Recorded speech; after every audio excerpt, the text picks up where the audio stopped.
One of the television correspondents at this news conference in which the president is there on an unannounced visit, part of a ceremonial signing of the agreement, and you see it there, one right after the other. One of the journalists jumps up, throwing the shoes at the president. Let's listen in.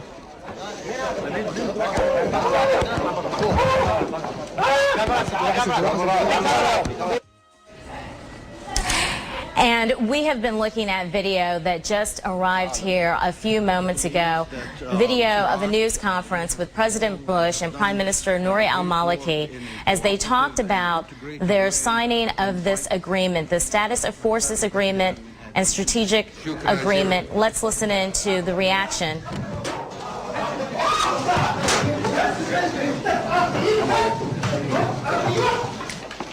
Amazing. You see one of the journalists there. We are getting reports that he is from al-Baghdadiya television.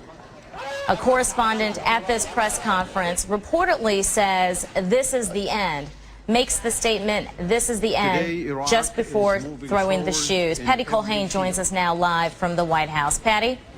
Hey, Christina, how are you? As you've just seen the video, President Bush, we should point out, was not injured.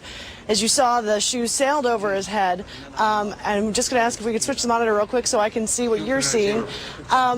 We do know that Dana Perino, though, has a bit of a black eye. Apparently, she was caught in the melee to get a hold of this television reporter and got a microphone in her eye. So Dana Perino, the White House spokeswoman, has a bit of a black eye. You're seeing the video here. Apparently, as you said, this is a television reporter, and he screamed out, "This is a farewell kiss, you dog." Again, a news conference that was supposed to be, at least in the eyes of the president and the Bush administration, supposed to be a ceremony. An agreement being reached by the governments, the U.S. as well as Iraq, positioning troops, potentially positioning troop withdrawal by the year 2011. Instead, we will remember about this, quite frankly, are these shoes. And we are now getting information that the president apparently jokingly responded following this incident, saying that this was a size 10 shoe. Patty, I understand we have you back on the line again. Mm-hmm.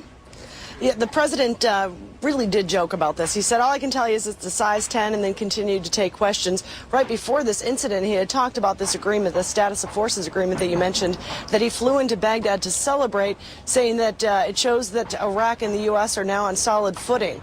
And that was before this incident happened. At the end of the day, you know, how much real danger was he in? I mean, this was an insulting thing. It was a chaotic moment. It's I mean, I don't think anyone would say his life was at risk. So he did move around more on this visit than he was able to in the past. He was able to visit some places and visit with other Iraqi leaders that have been impossible in the past. But you know, again, in a controlled environment, this thanks so much, Richard. We appreciate it. I'm Christina Brown. We return you now to our regular programming.